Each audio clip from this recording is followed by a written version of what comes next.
Hello everyone, welcome to my deck tech for green-white things, or green-white creatures, or dudes. Or dudettes. Dudes and worms, yeah. I'm BBD, I'm here with Todd Anderson, and let's go ahead and take a look at the deck I have for today. So I'm not going to spend a whole lot of time talking about this deck because essentially this is just the standard green-white deck that we've been seeing actually since Theros came out, eons ago. But Brian, what new cards are you playing? I'm glad you asked. So I decided to, along with my experiment ones, I decided to experiment with a couple of other ones. I'm playing 2 Soldier of the Pantheons and 2 Sunblade Elves. So normally it's just 4 soldiers, but I wanted to give Sunblade Elf a try. With 24 lands, sometimes we can kind of flood a bit.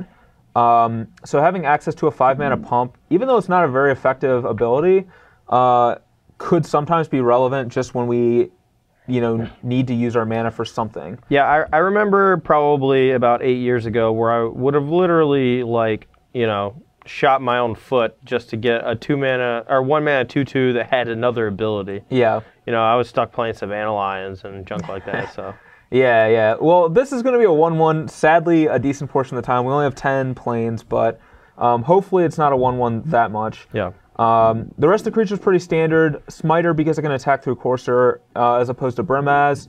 It's also pretty good against Rakdos's Return. It is. Which it is. I do have in my deck, unfortunately. Also good when you keep 6-land Smiter against Thoughtseize decks too.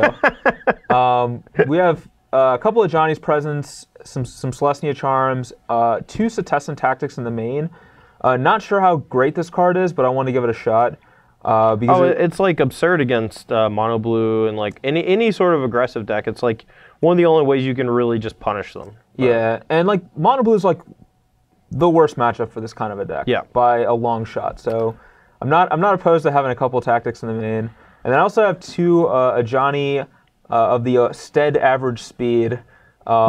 Stead, no, it says Stead slow on here. Well, the other one. Okay, Stead average. Yep, okay, there it is. So I want to try Ajani out in this deck too. I have played Mentor of Heroes in this kind of deck before, and it was in my hand, and I only had 4 lands and didn't draw the 5th. So I was really unhappy with Mentor, even though the abilities were sweet when I actually put them into play. I do remember I don't remember if it was playing against you or Brad, but I remember multiple +1s that revealed Advents of the Worm and no creatures. So that must have been against Brad. Okay. But I'm looking forward to trying the lesser Ajani, as I believe I guess the middle Ajani. There's 3 Ajanis right now. Yeah, that's pretty weird. But yeah, I actually love this guy alongside Advent of the Worm, being able to just like pump it, give it lifelink and vigilance, just smashing them in the face, getting a ton of life. It's going to be impossible to race. So yeah, and it's also the -2 is also essentially as good as Mentor's +1. Yeah. In this kind of a deck, maybe even better in some situations. Yeah, there definitely can be. I want to experiment a lot with this guy in various other white-based decks.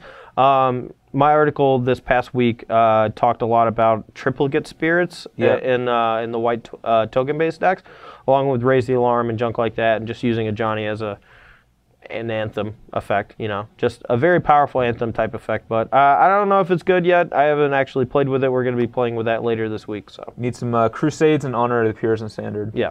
But let's go ahead and take a look at the sideboard and see what delightful goodies await us there. We're back with the sideboard, and unfortunately, these cards all suck. I disagree. I think they're kind of cool. Yeah, I also disagree. There's a couple of sweet ones here. We have another copy of Tactics for those pesky blue decks, along with 4 Skylashers, because let's just not lose to that deck. Yeah. I mean, it's like we said earlier, it's the worst matchup for the deck, I think. Skylasher is a strange card.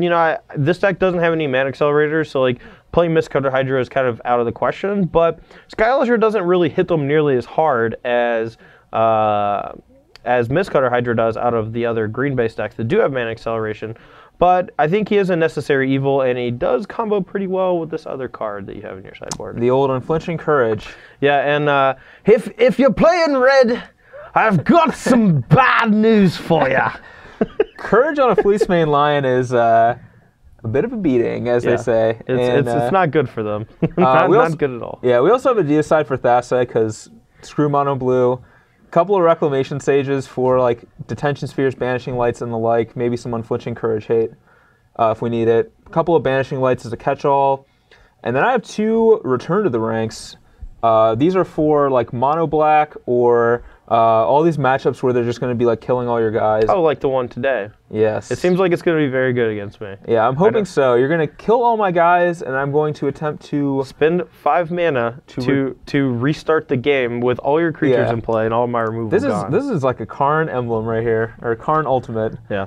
I want to apologize. There's a frickin' fly just buzzing around in front of all these cards. It's driving me crazy. But we're going to get rid of them. There's 4 Skylashers here. Why are they not doing anything? Do your job! You have one job! You have reach. You're supposed to freaking kill that.